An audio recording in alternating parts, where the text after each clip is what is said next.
Hello guys, कैसे हैं आप लोग। तो चलिए आज लेकर आए हैं आपके लिए पॉलिटी का फंडामेंटल राइट्स, मूल अधिकार। क्या होता है मूल अधिकार, हम उस चीज़ को समझने का प्रयास करेंगे। देखिए, मूल अधिकार क्या है, ठीक है। देखिए, संविधान के भाग 3 में अनुच्छेद 12 से 35 तक मूल अधिकारों का विवरण है, ठीक है। कहाँ तक? तो संविधान के भाग 3 में ये आपका अनुच्छेद 12 से 35 तक मूल अधिकार का वर्णन किया गया है, ठीक है। अभी समझेंगे। संविधान द्वारा इनकी गारंटी की सुरक्षा है। संविधान होती है, जो भी कॉन्स्टिट्यूशंस है, वो मूल अधिकार को एक गारंटी देती है, ये दावा करती है कि ये आपका मूल अधिकार सुरक्षित है, ठीक है। और ये न्याय उचित है। न्याय उचित का मतलब क्या? आप इसके प्रति आप अपने, अगर आपका मूल अधिकार का अगर आपका उल्लंघन हो रहा है तो आप इस चीज़ को न्याय ले सकते हैं, है ना। अभी देखिए, एक मूल अधिकार हमें क्यों जरूरत पड़ता है ना। अभी देखिए, व्यक्ति की पूर्ण मानसिक, भौतिक, बौद्धिक, नैतिक और आध्यात्मिक विकास के लिए जरूरी होता है मूल अधिकार। आया बात समझ में? तो मूल अधिकार क्यों होता है जरूरी? तो किसी भी व्यक्ति की पूर्ण मानसिक, भौतिक, बौद्धिक, नैतिक और आध्यात्मिक विकास के लिए मूल अधिकार अत्यंत जरूरी होता है, ठीक है। अब ये क्यों है? देखिए, कार्यपालिका और विधायिका की शक्ति को मर्यादित करने वाली ये अधिकार है ना। यानी कि कार्यपालिका ऐसे कह सकते हैं, सरकार, विधायिका, है ना। तो ये सब की जो शक्ति है ना, उसको ना ये मूल अधिकार ना मर्यादित करती है कि ये जो यहाँ कार्यपालिका जो भी यहाँ के राज्य हो या जो भी सरकार हो, सबको एक नियम दिया गया है। ये नियम दिया गया है कि आप इस चीज़ को जनता के अधिकार को आप इस चीज़ को छीन नहीं सकते हैं या उस चीज़ को आप रोक नहीं सकते हैं, क्योंकि जनता को एक मूल अधिकार दिया गया है। इससे क्या हुआ कि जनता को ये मूल अधिकार मिल गया कि नहीं, हम ये चीज़ कर सकते हैं। तो ये रहता है। इससे में क्या होता है कि कार्यपालिका और विधायक को क्या हो सकती है, क्या मर्यादित हो गई कि ये चीज़ करने के लिए जनता को रोक नहीं सकता, वो अपना खुल के जी सकता है। उसके लिए एक अधिकार दिया गया है, जो कि संविधान क्या कर रही है, चीज़ को गारंटी दे रही है। अब फिर से रिपीट करेंगे, तो ये संविधान के भाग 3 में उल्लेखित है, जो कि अनुच्छेद 12 से 35 तक, ठीक है। और और संविधान द्वारा इनकी गारंटी की सुरक्षा की गई है। और ये मूल अधिकार क्या? न्याय उचित है, ठीक है। और किसी व्यक्ति की पूर्ण मानसिक, भौतिक, बौद्धिक, नैतिक और आध्यात्मिक विकास के लिए ये मूल अधिकार जरूरी होती है, ठीक है। और ये मूल अधिकार क्या करती है? तो कार्यपालिका और विधायक की शक्ति को क्या करती है? मर्यादित करने का काम करती है, ठीक है। देखिए, संशोधन केवल संविधान संशोधन के द्वारा संभव है। अगर सरकार चाह रही है कि, या सांसद अगर चाह रही है कि हम मूल अधिकार को क्या करेंगे, संशोधन कर देंगे, घटा देंगे या बढ़ा देंगे, तो वो ऐसे नहीं है ना। उसके लिए आपको क्या करना होगा? पूरा संविधान का संशोधन करना पड़ेगा, तब जाके आप इस मूल अधिकार में कटौती कर पाएंगे या बढ़ा पाएंगे, ठीक है। आगे चलेंगे। अब देखेंगे आगे क्या कह रहा है, देखेंगे। देखिए, संविधान सभा द्वारा संविधान में मूल अधिकारों को शामिल किया गया है ना। क्यों शामिल किया गया, हम इस चीज को समझने का प्रयास करेंगे, ठीक है।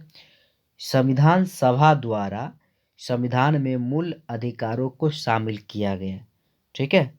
मूल अधिकारों को शामिल किया गया है।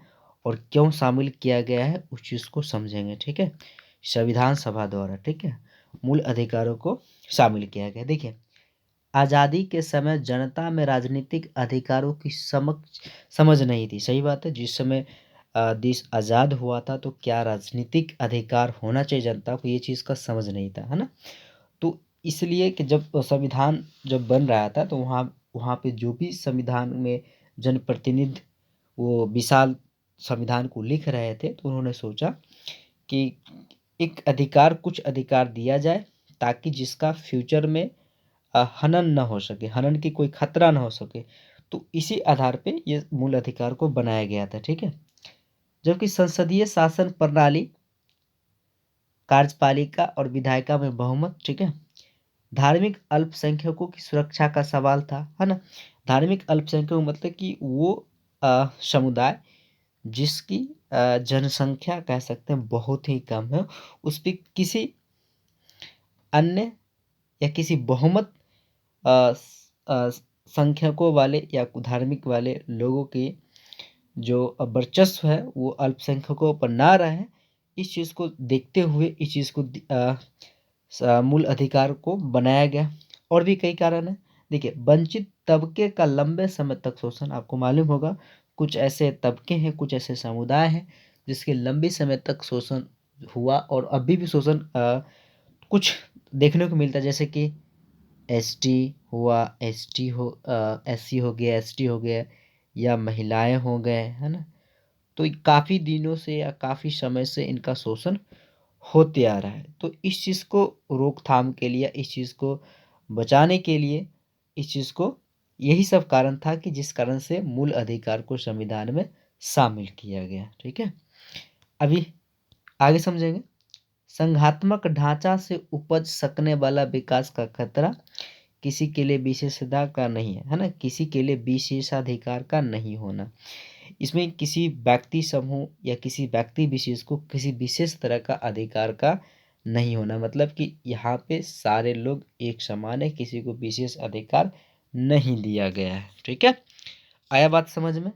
तो संविधान सभा द्वारा संविधान में मूल अधिकार क्यों शामिल किया गया, इस चीज़ को हम समझें। एक बार और हम इस चीज़ को क्लियर कर लेते हैं। देखिए, आज़ादी के समय जनता में राजनीतिक अधिकारों की समझ नहीं, है ना, उस चीज़ को फ्यूचर को देखते हुए ये किसी तरह का असमानता न बढ़ पाए, इसके लिए हनन के खतरा को देखते हुए बनाया गया था। संसदीय शासन प्रणाली, कार्यपालिका और विधायिका में बहुमत, ठीक है। धार्मिक अल्पसंख्यकों की सुरक्षा का सवाल था। वंचित तबके का लंबे समय तक शोषण हो रहा था, उस चीज़ को देखते हुए बनाया गया या शामिल किया गया। संघात्मक ढांचा से उपज सकने वाला विकास का खतरा किसी के लिए विशेषाधिकार का नहीं होना, ठीक है। अब आगे देखेंगे। अब देखेंगे कुछ विशेषताएं, हम देखेंगे मूल अधिकार की प्रकृति या विशेषताएं। आप कह सकते हैं कि जो मूल अधिकार, जो फंडामेंटल राइट्स हैं, उसकी क्या प्रकृति है या क्या विशेषताएं, आप कह सकते हैं, ठीक है। देखिए, ज्यादातर अधिकार अधिकतम नकारात्मक है, सही बात है। जैसे कि अनुच्छेद 14, 15, 16 इत्यादि। देखिए, इसमें क्या कहा गया है कि ज्यादातर अधिकार जो है वो क्या है आपका नकारात्मक। नकारात्मक यानी कि निगेटिव। ऐसा क्यों? क्योंकि इसमें साफ साफ कहा गया है कि नकारात्मक यानी कि राज्य ये नहीं कर सकता है ना, मतलब राज नहीं कर सकता है। तो क्या नहीं कर सकता है? तो बोला गया है 14, यानी कि विधि के देखिए अनुच्छेद 14 में क्या है कि विधि की समक्ष समता और विधियों का समान संरक्षण, यानी कि क्या कर सकता है कि राज्य एक दूसरे को भेदभाव नहीं कर सकता है। जैसे कि 15 है, तो 15 में क्या आपका रहता है, तो जो राज्य रहेगा ना, वो किसी भी नागरिक को ना केवल धर्म, मूल, वंश, जाति, लिंग या जन्म स्थान के आधार पर भेदभाव नहीं कर सकता है। और आपका जो 16 है, 16 में आपका क्या था, तो लोक नियोजन के विषय में अवसर की क्षमता। इसका मतलब क्या कि जो राज्य है या सरकार है ना, वो लोगों में या नागरिक में किसी तरह के असमानता नहीं कर सकते हैं। सबको क्या समान क्षमता, यानी कि इसका मतलब क्या, राज ये नहीं कर सकता है, विभेद नहीं कर सकता है, यानी कि नहीं कर सकता, इसीलिए इसको बोलते हैं नकारात्मक, है ना। परंतु कुछ सकारात्मक भी है। सकारात्मक मतलब कि जैसे कि अनुच्छेद आपका 21 है, उसके बाद आपका अनुच्छेद आपका फिर क्या है 29 है, फिर आपका अनुच्छेद आपका 30 है, ठीक है। अब जैसे कि इसमें आपका अनुच्छेद 21 में आपका जैसे कि प्राण एवं दैहिक स्वतंत्रता कह सकते हैं, या अनुच्छेद 21 में ही आपका क्या है, शिक्षा का अधिकार है। यानी कि कुछ दायित्व जो कि राज्य को सौंपा गया है कि आप ये चीज़ करिए, है ना। तो चलिए आगे क्या है, कुछ अधिकार सिर्फ नागरिकों के लिए। देखिए, कुछ ऐसे अधिकार हैं जो सिर्फ और सिर्फ नागरिक के लिए, देखिए नागरिक की बात अगर किया जाए तो नागरिक जो इस देश के हैं, ठीक है, जैसे कि 15, 16 और 19, अनुच्छेद 15, 16, 19, जो जिसमें जिसमें सिर्फ नागरिक का ही अधिकार इसमें है। लेकिन कुछ ऐसे अधिकार हैं जो सभी व्यक्तियों के लिए, देखिए जिसमें सभी व्यक्ति की अगर बात करेंगे ना तो उसमें आपका गैर नागरिक भी आ जाता है और आपका नागरिक भी आ जाता है, ठीक है, जब व्यक्ति की बात करें, ठीक है, आपका नागरिक भी आ जाएगा और गैर नागरिक दोनों रहेंगे। लेकिन अगर सिर्फ नागरिक की बात करेंगे तो वे लोग जो सिर्फ जो भारत के नागरिक हैं, ठीक है, जैसे कि 15, 16, 19 यानी कि जाति धर्म की स्वतंत्रता, क्या समता, उसके बाद आपका 16 आपका लोक नियोजन का हो गया, ठीक है। उसके देखिए कुछ ऐसे अधिकार जो सभी व्यक्तियों के लिए, जैसे कि 14 है ना, कि 14 हो गया, यानी कि समता का अधिकार सारे लोग के लिए है ना। उसके बाद आपका 20 हो गया, 21 हो गया, 21 को हो गया, तो ये सब जैसे अधिकार हैं जो कि सारे व्यक्तियों के लिए यानी कि नागरिक के लिए भी है और गैर नागरिक के लिए भी है, ठीक है। अब देखिए मूल अधिकार और सीमित नहीं है, सही बात है। देखिए मूल अधिकार जो है वो क्या बोल सकते हैं, असीमित नहीं, यहाँ पे सॉरी सीमित नहीं, यहाँ पे कुछ टाइपिंग का थोड़ा मिस्टेक, यहाँ पे मूल अधिकार क्या है कि सीमित नहीं है, सही बात है, यानी कि नहीं सॉरी, मूल अधिकार क्या है, सीमित नहीं है, सॉरी हम देख लेते हैं। मूल अधिकार देखिए, मूल अधिकार क्या है, मूल अधिकार क्या है, सीमित है ना, मूल अधिकार क्या है, सीमित है, ठीक है। संविधान के भीतर युक्त युक्त प्रतिबंध है ना। देखिए मूल अधिकार अगर आपको दिया गया तो इसका मतलब ये नहीं कि आप जो मन चाहे वो कर सकते हैं, उसके उसके अंदर भी क्या है, कुछ युक्ति युक्त प्रबंध लगाए गए है ना, रीजनेबल रिस्ट्रिक्शंस लगाए गए कि आप आपको अगर अधिकार मिला तो आप ये चीज़ कर सकते, जैसे कि अनुच्छेद आपका 19 हो गया है ना, वाक एवं अभिव्यक्ति की स्वतंत्रता, इसका मतलब कि आप कुछ भी बोल सकते हैं, तो इसका मतलब ये नहीं कि आप कुछ भी बोल सकते हैं। देखिए आप वो चीज़ कर सके, अनुच्छेद आपका 19 में आपका 6 तरह का स्वतंत्रता का प्रावधान किया गया है। तो 6 तरह का स्वतंत्रता अगर आप कर रहे हैं तो आप उसमें भारत की एकता, संप्रभुता और अखंडता किसी तरह की उसमें आ, किसी तरह का उल्लंघन ना हो तो उस हिसाब से युक्त युक्त प्रतिबंध लगाया गया है ना, राज्य द्वारा युक्त युक्त प्रबंध लगाया हुआ है, प्रतिबंध लगाया हुआ है, ठीक है। यानी कि मूल अधिकार क्या है, एक सीमित है, ठीक है। आगे क्या विशेषता है, देखिए न्यायपालिका द्वारा प्रतिबंध की समीक्षा, न्यायपालिका इस पर प्रतिबंध लगा सकती है, जैसे पुलिस बल अधिनियम हो गया। कुछ अधिकार सिर्फ राज्य की शक्ति को सीमित करते हैं, ठीक है, कुछ ऐसे अधिकार है जो कि राज्य की शक्ति को क्या करते हैं, सीमित करते हैं, जैसे कि 14, 16, 20 इसमें क्या करते हैं, तो राज्य की शक्ति को क्या कर रहा है, सीमित कर रहा है कि आप राज्य यानी कि ये नियम ये कानून ये कह रहा है कि राज्य ये नहीं कर सकता है, ठीक है, यानी कि सीमित कर, राज्य नहीं करेगा मतलब कि राज्य के पास ये शक्ति नहीं है ना। अगला क्या है, कुछ राज्य के साथ प्राइवेट व्यक्तियों की शक्ति को भी सीमित करते हैं, जैसे कि अनुच्छेद 17 हो गया, 23 हो गया, जैसे कि अनुच्छेद 17 में आपका है अस्पृश्यता का है ना उन्मूलन, इसका मतलब क्या, लोग एक दूसरे से एक तरह कह सकते हैं भेदभाव नहीं कर सकते हैं ना। तो यहाँ पे क्या है कि राज्य की बात यहाँ पे नहीं की जा रही, यहाँ व्यक्तियों की बात कर रहे हैं कि आपस में दो व्यक्ति आपस में क्या कर सकते हैं, छुआछूत की भावना नहीं कर सकते। अगर ऐसे करते हैं तो उसको एक जगह कानूनी दंडनीय घोषित किया जा सकता है ना। इसके लिए न्याय उचित की व्यवस्था है, सांसद में क्या बोलते हैं आप, न्यायालय के जरिए सुप्रीम कोर्ट में आप क्या कर सकते हैं, इस चीज़ का दाखिल आप कर सकते हैं कि है ना। इसके लिए आपको क्या है कि न्याय उचित की व्यवस्था है, न्याय की व्यवस्था आपका इसमें किया गया है, ये भी आपका कह सकते हैं विशेषता मूल अधिकार की प्रकृति है। देखिए अस्थाई, देखिए कोई भी मौलिक अधिकार आपका अस्थाई नहीं है ना। इसका मतलब कि संशोधन के जरिए सांसद इसको संशोधन के जरिए बदल सकती है ना, बदल सकती है, जैसे 24वां संविधान संशोधन हुआ था है ना। कुछ अधिकार संविधान के साथ स्वतः लागू हो जाते हैं, जैसे कि आपका जैसे यानी कि 14 हो गया, 19 हो गया, 20 हो गया, कुछ ऐसे अनुच्छेद हैं, कुछ ऐसे अधिकार हैं जो कि जिस समय संविधान लागू हुआ था उसी समय स्वतः ये अधिकार लागू हो गए थे। ठीक है, देखने का प्रयास करेंगे आगे। देखिए, कुछ को लागू करने के लिए संसद को कानून बनाना पड़ता है, जैसे कि अनुच्छेद 17 हो गया, 23 हो गया, 24 हो गया। यानी कि ये ऐसे अधिकार हैं, जब संविधान लागू हुआ, लागू होने के बाद सांसद को इसके लिए क्या बनाना पड़ा, तो विधि बनाना पड़ा। ये विधि यानी कि कानून बनाना पड़ा। ठीक है, जैसे कि 17, जैसे कि इसमें आपका है अस्पृश्यता का उन्मूलन, यानी कि अगर लोग एक दूसरे में अगर दुर्व्यवहार करते हैं या अछूआछूत की भावना रखते हैं, तो उसके लिए क्या दंड घोषित किया जाना चाहिए, इसके लिए क्या सांसद को क्या होता है, कानून बनाना पड़ता है ना।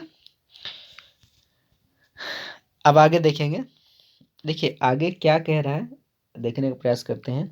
देखिए, मूल अधिकार यानी फंडामेंटल राइट। देखिए अनुच्छेद 12, देखिए अनुच्छेद 12 से स्टार्ट होता है ना मूल अधिकार, जो कि 12 से लेके आपका 35 तक रहता है। ठीक है, 12 से लेकर आपका 35 तक आपका मूल अधिकार रहता है। देखिए 12 क्या है, तो 12 में आपका 12 जो कि भाग 3 के लिए राज्य की परिभाषा देता है। अनुच्छेद 12 में क्या चीज लिखा गया है, तो राज्य की परिभाषा, यानी कि राज्य के अंतर्गत क्या क्या आता है ना, इस चीज़ के बारे में बताएंगे। अभी हम आपको इन्फॉर्मेशन एक तरह का दे रहे हैं, बाकी डिटेल्स हम आपको अगले वीडियो में मिलेगा। अभी हम आपको सिर्फ आपको जो फंडामेंटल राइट्स है, जो भी आपका मूल अधिकार है, उसके बारे में एक परिचय दे रहे हैं।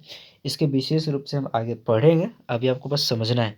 ठीक है, अभी देखिए अनुच्छेद 13 क्या है, तो अन्य विधियों से मूल अधिकारों की सुरक्षा, यानी काफ़ी सारे ऐसे कानून हैं, वो कानून आपके अधिकारों को, आपके मूल अधिकारों को मतलब आ, क्या बोलते हैं, हनन ना कर दे, तो उसके लिए सुरक्षा के लिए ये आपका अनुच्छेद आपका 13 बनाया गया है। आगे क्या है देखिए, हमने बताया था।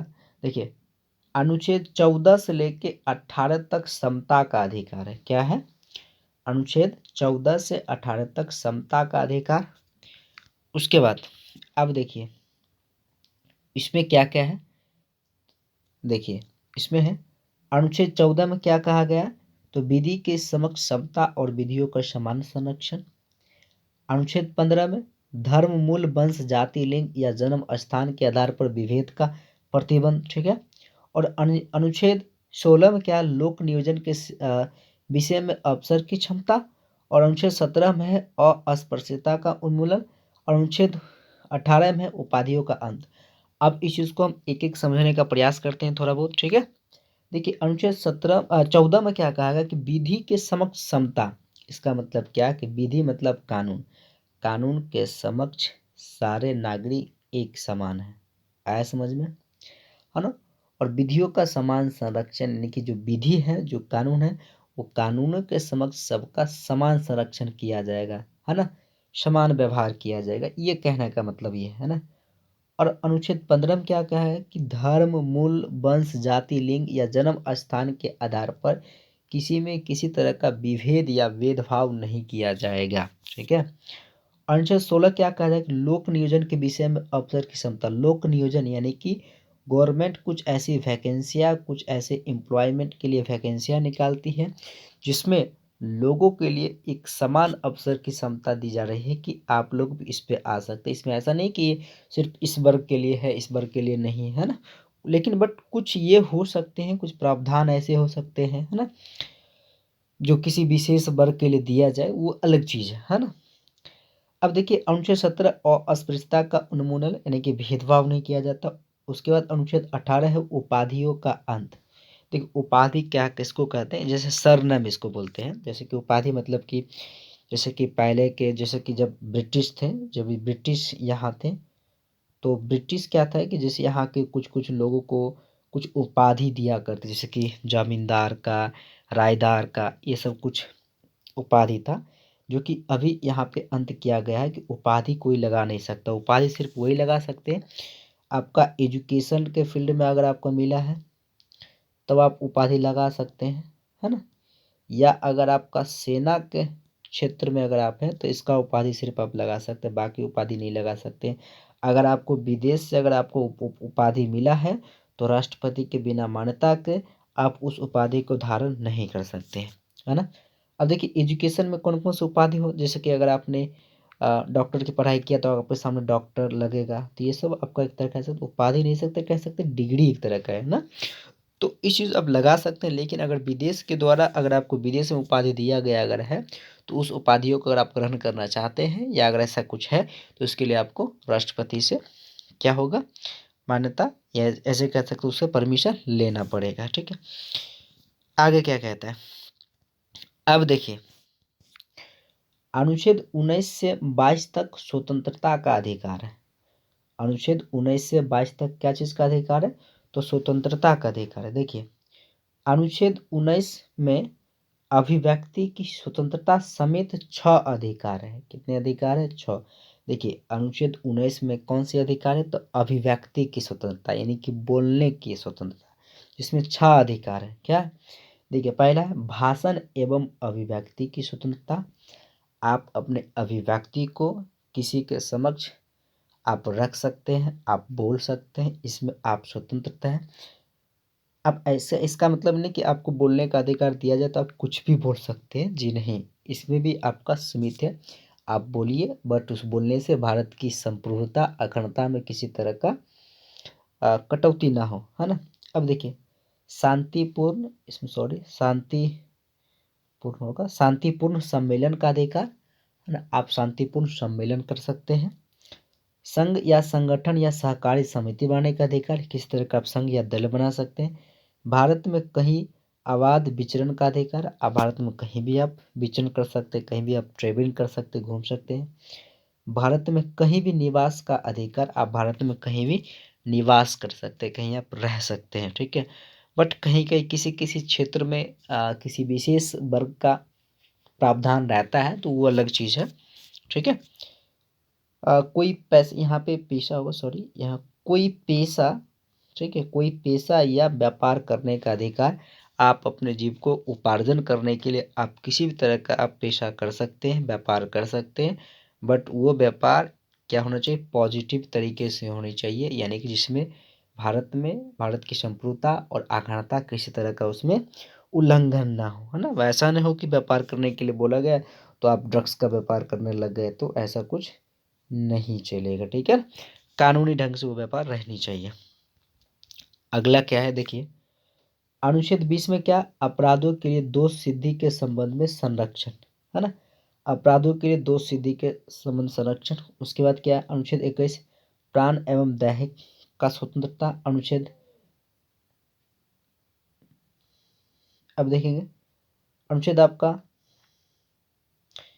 देखिए 21 का ही, सॉरी ये आपका 21 का ही ए है। ठीक है, 21 का ए है, जिसमें 6 से लेकर 14 वर्ष तक की आयु तक का शिक्षा का अधिकार है। और अनुच्छेद 22 में कुछ दशाओं में गिरफ्तारी और निषेध का प्रतिषेध है। ये क्या है, इस चीज़ को विशेष रूप से और भी हम समझेंगे, अभी आपको एज ए इंट्रोडक्शन आपको समझाने का हम प्रयास कर रहे हैं। ठीक है, अभी देखें आगे अनुच्छेद 23 और 24 शोषण के विरुद्ध का अधिकार। ठीक है, अनुच्छेद आपका जो 23 है और 24 क्या है, वो शोषण के विरुद्ध, आप किसी को शोषण नहीं कर सकते या आपका कोई शोषण नहीं कर सकता। जैसे कि अनुच्छेद 23 में क्या है कि मानव के दुर्व्यापार, यानी कि मानवों का व्यापार आप नहीं कर सकते हैं, है ना, किसी को शोषण या बलात् श्रम, यानी कि बच्चों का आप श्रम उससे काम नहीं करवा सकते हैं। बेगार का प्रतिषेध, आप किसी से बेगारी नहीं करवा सकते हैं, ऐसे बेगारी करना मतलब शोषण करवाना होता है ना। अनुच्छेद 24 कारखानों आदि में बच्चों के नियोजन का प्रतिषेध, यानी कि जो आपका अनुच्छेद 24 कह रहा है कि कारखानों में या कोई कंपनियां में आप बच्चों से काम वगैरह नहीं करवा सकते, उसके लिए नियोजन का प्रतिषेध है। ठीक है, और आज हम यहाँ तक देखेंगे, उसके बाद नेक्स्ट हम आगे की ओर टॉपिक समझेंगे। ठीक है, आज हम अनुच्छेद आपको 28 यहाँ तक 28 तक ही हम आप समझाने का प्रयास करेंगे। ठीक है, अनुच्छेद 25 से 28 में क्या है कि धर्म की स्वतंत्रता की बात की गई है। अनुच्छेद 25 में क्या है कि अंतःकरण की और धर्म के अवैध रूप से माननीय आचरण और प्रचार करने की स्वतंत्रता, आप आंतरिक रूप से या अवैध रूप से आप क्या अपने धर्म की प्रचार कर सकते हैं, है ना, मान सकते हैं, इसकी आपके लिए स्वतंत्रता है। अनुच्छेद 26 में क्या गया है कि धार्मिक कार्यों के प्रबंध की स्वतंत्रता, आप अपना धार्मिक कार्य का कोई भी यंग वगैरह होगा आप अपनी जगह आप कर सकते हैं, ठीक है। अनुच्छेद 27 क्या कहे कि धर्म की अभिवृद्धि के लिए करों के समुदाय से स्वतंत्रता। आप अपने धर्म की वृद्धि एज कह सकते हैं कि उसको फैलाने के लिए आप किसी तरह का आप कार्य कर सकते हैं, ठीक है। और अनुच्छेद 28 क्या है कि धर्म शिक्षा में उपस्थित होने से स्वतंत्रता। अगर आपकी कोई धार्मिक शिक्षा हो रही है या धर्म के बारे में कुछ ऐसा कुछ बताया जा रहा है, उसमें आपको जरूरी नहीं कि आपको वहाँ पे जाना ही है ना, ऐसा कुछ जरूरी नहीं है, ठीक है। तो ये कुछ हमने समझा मूल अधिकार के बारे में, है ना। तो याद रखेंगे, तो मूल अधिकार क्या होता है, तो वो संविधान के भाग 3 में उल्लेखित है, ठीक है, जो कि आपका अनुच्छेद 12 से लेकर 35 तक मूल अधिकार वर्णित किया गया है, ठीक है। बाकी विशेष पढ़ेंगे। तो चलिए आज का यही टॉपिक हम खत्म करते हैं। आपको अगर थोड़ा भी अगर बेटर आपको लगे, कुछ यूजफुल लगे, तो आप वीडियो को लाइक एंड सब्सक्राइब जरूर करें और अपने फ्रेंड्स के साथ जरूर शेयर करें। धन्यवाद।